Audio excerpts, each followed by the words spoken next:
Tu t'es déjà demandé pourquoi tu utilises la même stratégie qu'un autre trader et pourtant il obtient des bien meilleurs résultats que toi? Le problème, c'est que même si vous avez la même stratégie, lui comprend trois concepts fondamentaux que la majorité des traders négligent complètement. Ces trois concepts, c'est ce qui te permet de savoir quand prendre un trade ou non, quand faire confiance à un signal ou bien attendre car c'est peut-être un faux signal, et surtout, quand avoir une approche plus défensive avec le marché ou au contraire plus agressive. Et c'est exactement ce qu'on va voir dans cette vidéo. À la fin, tu verras que maîtriser et combiner les trois concepts que je vais t'apprendre vont grandement améliorer ta précision dans tes trades, réduire énormément tes pertes et surtout booster tes performances. Donc sans plus attendre, on se lance tout de suite dans l'action. Donc le premier concept, ça va être identifier le cycle du marché. Donc comme vous le savez probablement, il y a trois types de marchés. Il y a le marché haussier, le marché baissier, le marché en range. Donc, très brièvement, là, normalement, tout le monde est supposé connaître ça. Un marché haussier, c'est un marché où les creux et les sommets vont être de plus en plus hauts, comme on peut voir dans l'exemple. C'est très évident à voir qu'on est dans un marché haussier. Un marché baissier, c'est le contraire. Les creux et les sommets vont être de plus en plus bas. Et un marché en range, ça va être tout simplement un marché avec pas de tendance claire où les creux et les sommets vont former des supports et des résistances et ça va être comme un genre de rectangle. Il n'y aura pas de tendance prédéfinie. Et en fait, pourquoi c'est très important d'identifier ça? C'est que les stratégies vont tous performer mieux dans certains types de marchés que d'autres. Donc, le cycle de marché va déterminer ta façon de trade. Qu'est-ce que je veux dire par là? Ça va être tout simplement, tu vas adapter ton risque à la tendance. Donc, en règle générale, en tendance, les probabilités de gain sont beaucoup plus élevées. Donc, on peut avoir plus confiance dans notre stratégie. On peut potentiellement, si on a un signal d'entrée, savoir qu'il va avoir plus de probabilités de fonctionner et donc on peut augmenter notre risque ou bien simplement laisser le risque au même endroit, mais aussi, chose très intéressante, on peut augmenter la prise de profit. Ça veut dire que si vous prenez un trade du côté de la tendance, eh bien, c'est beaucoup plus facile de s'attendre à prendre, par exemple, 60 points sur le Nasdaq que si vous prenez un trade sur un range. Et puis en range, en fait, ça va être tout simplement le contraire. En range, on a beaucoup plus de probabilité de faux signaux, surtout dans mon cas, moi qui trade par exemple les casseurs. Eh bien, je sais que pour les casseurs, il faut du momentum et en règle générale, quand il y a des ranges, il va y avoir beaucoup plus de faux signaux.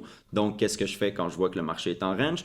Première des choses, je vais être plus prudent. Je vais avoir une approche beaucoup plus défensive. Ça veut dire que peut-être qu'au lieu d'attendre la clôture en 1 minute, je vais attendre la clôture en 5 minutes. Je vais attendre de voir la prochaine bougie, qu'est-ce qu'elle fait, etc. Et aussi, une des choses vraiment qui va booster vos performances, je vous le dis, ça va être de réduire votre risque. Donc, quand vous voyez que si par exemple vous risquez 1% par trade en règle générale, eh bien, si vous voyez que le marché est vraiment pas beau aujourd'hui, il est choppy, il est en range, eh bien, vous pouvez risquer diminuer votre risque de moitié, risquer 0,5%. Et donc, ou si on va être conservateur sur la prise de profit, ou tout simplement, même il y a des journées, et puis ça, c'est probablement la meilleure décision que vous pouvez prendre si vous voyez que le marché est trop choppy, trop en range, c'est tout simplement d'éviter de trader. Et je vous le dis, ces simples petits ajustements-là, automatiquement, vont booster vos performances parce qu'ils vont réduire vos pertes et ils vont augmenter vos gains. Donc, trader avec la tendance, c'est simple, égale plus de probabilité de réussite. Donc, si je vous montre rapidement un petit exemple, donc vous voyez, si on prend les deux exemples qu'on a, un à droite et un à gauche, c'est la même stratégie, donc ma stratégie de casseur. Je ne vais pas commencer à expliquer ma stratégie. J'ai des vidéos où j'explique mes stratégies en détail, donc je vous invite à aller sur ma chaîne et à les regarder, là. Le but aujourd'hui, c'est vraiment de vous montrer comment améliorer vos résultats, peu importe la stratégie. Donc, comme vous savez, je suis un trader de cassure, donc vous voyez, dans les deux cas, on a eu une cassure, donc dans les deux cas, on a eu exactement le même signal d'entrée comme d'habitude, mais pourtant, même si c'est la même stratégie, le même signal d'entrée, on a des résultats complètement différents. Tout simplement parce qu'on voit à gauche clairement qu'on est dans une tendance haussière, donc je prends le trade sur une tendance haussière, beaucoup plus de probabilité que mon trade ait touché ma prise de profit, tandis que si vous regardez à droite, on voit clairement que le marché, eh bien, il bougeait en rectangle, on était en range, le marché ne savait pas quelle direction prendre et à ce moment-là, on peut voir que si j'aurais tradé cette journée-là, eh bien, j'aurais eu deux pertes car j'ai eu deux faux signaux de cassure, un en achat et un en vente. Donc, le concept numéro 2, ça va être de comprendre que le marché voyage de niveau en niveau. Donc, tout d'abord, pour comprendre le concept, c'est simple. Comme vous savez probablement encore une fois, le marché crée des supports et des résistances. Qu'est-ce qu'une résistance? Qu'est-ce qu'un support? Très rapidement, vous devriez déjà connaître ces terminologies-là. Simplement, une résistance, c'est une zone où les prix bloquent. Et les supports, c'est une zone où les prix vont rebondir. Donc, si on regarde dans la photo que vous voyez, eh bien, on a deux supports si on se fie au prix actuel et on a une résistance. Pourquoi c'est important de comprendre ça? C'est simplement que quand on a des supports et des résistances, Première des choses, on a deux scénarios possibles. Soit le marché va rejeter les prix et donc rebondir et respecter, dans ce cas-ci, comme vous voyez dans l'exemple à droite, le support, soit le prix va tout simplement casser, donc une cassure, un breakout, et le prix va franchir le niveau et continuer. Mais ce qui est important de comprendre, c'est que si le marché brise le niveau, il va probablement aller se diriger vers le prochain niveau. Donc, les prix sont aimantés de niveau à niveau et quand on casse un niveau, généralement, le prix va aller au prochain niveau et au prochain niveau, eh bien, soit le prix, encore une fois, il y a deux scénarios, soit le prix va casser ce niveau-là pour aller encore à un niveau plus bas, soit le prix va rebondir. Donc, le marché se déplace toujours d'un niveau clé à un autre.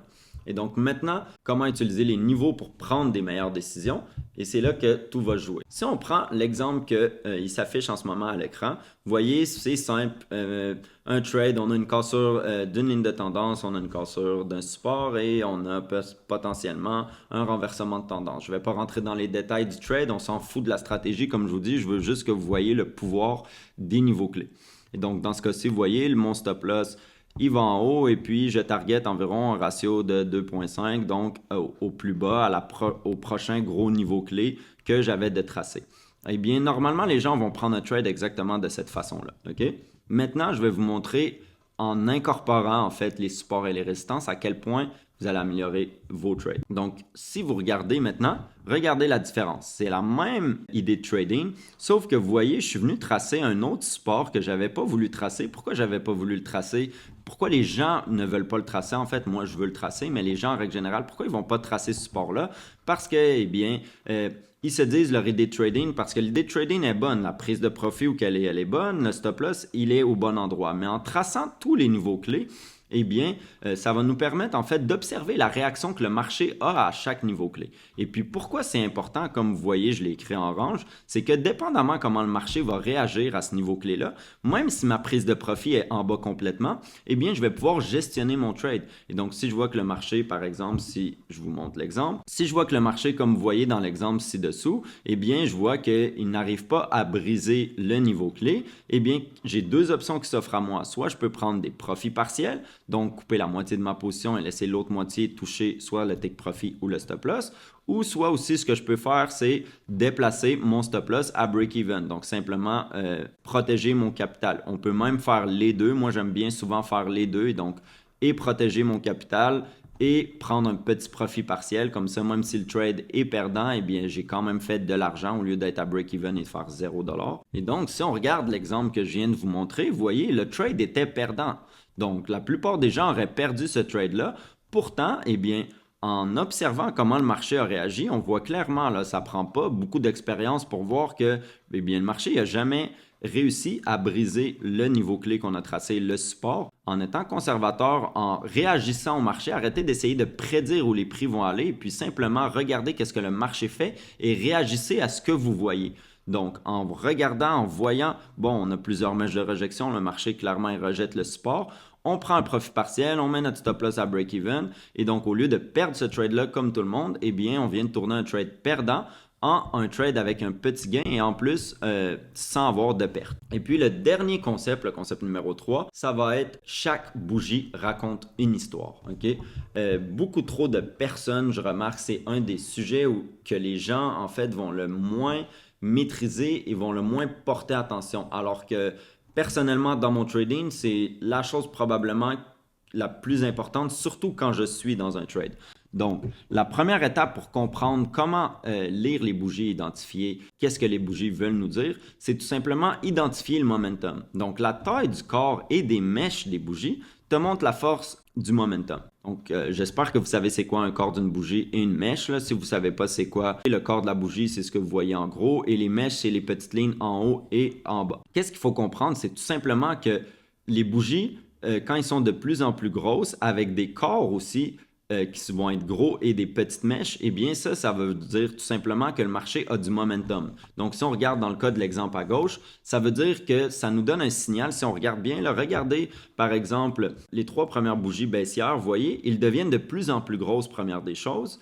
Et si on regarde les mèches sont tous vers le haut et on a peu de mèches vers le bas. Donc ça nous indique quoi? Ça nous indique qu'on a un momentum baissier Clairement, les vendeurs ont le contrôle du marché en ce moment et donc il y a de fortes chances, il y a de fortes probabilités qu'à court terme, je dis bien à court terme, dépendamment bien sûr des bougies que vous regardez, si vous regardez des bougies journalières, eh bien ça va être à long terme, mais dans ce cas-ci, c'est un graphique en 5 minutes. Donc, on sait qu'il y a de fortes probabilités que les prochaines bougies, eh bien, soient plus baissières que haussières. Tandis que si on regarde l'exemple à droite, qu'est-ce qu'on peut voir? On peut voir que les bougies sont de plus en plus petites. On a commencé avec une belle grosse bougie haussière, puis ensuite de ça, si on regarde le corps des bougies, les bougies sont devenues de plus en plus petites avec des corps de plus en plus petits et de plus en plus de mèches de rejection et surtout de mèches de rejection à la hausse. Donc ça nous dit quoi?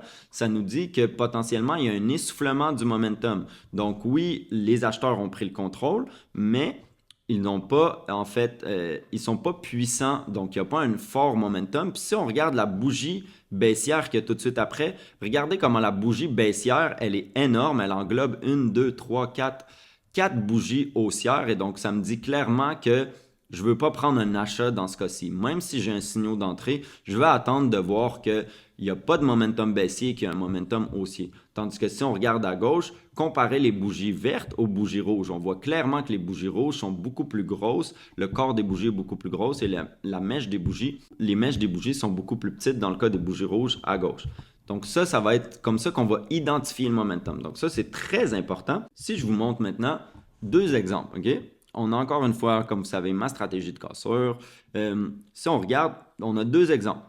Selon vous, lequel a le plus de chances de fonctionner? Donc, on a le setup A, une cassure à la baisse, et on a le setup B, une cassure à la hausse des niveaux. La même stratégie, le même type d'entrée. Je vous laisse peut-être 5 secondes pour essayer de deviner lequel, selon vous, va le mieux fonctionner. Et oui, c'était le setup A, bien sûr. On voit clairement que le momentum est clair et propre. Regardez la bougie de cassure, à quel point elle est énorme. Là. Ce que je peux vous donner comme technique, comme on va dire, comme conseil pour vous aider, c'est tout simplement essayer toujours de comparer les bougies aux bougies précédentes. Donc, si vous regardez un peu à gauche sur l'exemple qui est à gauche, l'exemple A, regardez à quel point la bougie de cassure, elle est énorme. Elle a englobé peut-être une vingtaine de bougies vertes. Donc, elle a englobé presque 1 heure de marché en une bougie de 5 minutes. Clairement, les vendeurs ont le contrôle. Il y a des gens, des fois, des grosses bougies comme ça vont leur faire peur. Mais au contraire, clairement, les vendeurs ont le contrôle. Donc, il y a beaucoup plus de probabilités que le marché continue à la baisse. Puis si on regarde tout le long du trade, regardez le long du trade comment la tendance elle a été propre. Les bougies sont devenues de plus en plus grosses. On a eu une bougie verte. Tout de suite après, on a une bougie englobante rouge qui a englobé la bougie verte et on est allé toucher le TP. Maintenant, si on regarde à droite, bien, regardez comment la bougie d'entrée, donc la bougie de cassure, on avait une mèche qui était pratiquement plus grosse que le corps de la bougie. Puis si on regarde, c'était pas clair le momentum. Là. On peut voir que les bougies vertes, si on compare les bougies vertes aux bougies rouges, en fait, sont pas mal de la même grosseur. Donc ça ne nous indique pas réellement que les acheteurs ont pris le contrôle et comme on peut voir, le trade est perdant. Donc ça, c'est vraiment l'outil le plus important à maîtriser. Le price action va te permettre d'éviter tellement de faux signaux et d'augmenter ta précision dans tes trades et aussi d'augmenter ta précision dans tes sorties de trade. Donc, savoir quand sortir d'un trade, ça va beaucoup vous aider. C'est vraiment une des choses. Arrêtez de regarder ça comme si ça serait simplement des bougies, puis essayez vraiment de comprendre qu'est-ce que les bougies veulent dire. Donc, maintenant, ce que je t'invite à faire, c'est simplement de combiner ces 3 concepts fondamentaux-là dans ta stratégie, peu importe c'est quoi. Comme je vous dis, peu importe votre stratégie, si vous maîtrisez ces 3 concepts, vos résultats vont changer. Puis si tu veux aller plus loin, je propose un service de coaching en direct avec moi où je te montre mon système Pulse Trading. Sachez que c'est pas une simple formation que j'offre, c'est vraiment un accès direct avec moi où je vais vraiment te coacher peu importe ton niveau. D'ailleurs, les places sont très limitées puisque justement, je prends en règle générale 2 à 3 élèves par mois pour les coacher. En plus de ça, tu as un accès direct à moi 24 heures sur 24, 7 jours sur 7. Et puis, tu as un accès à vie à mon Discord où on peut se parler, où je partage mes trades, etc. Donc, si ça t'intéresse, le lien est dans la description. Et pour les autres, on se revoit la semaine prochaine pour une autre vidéo.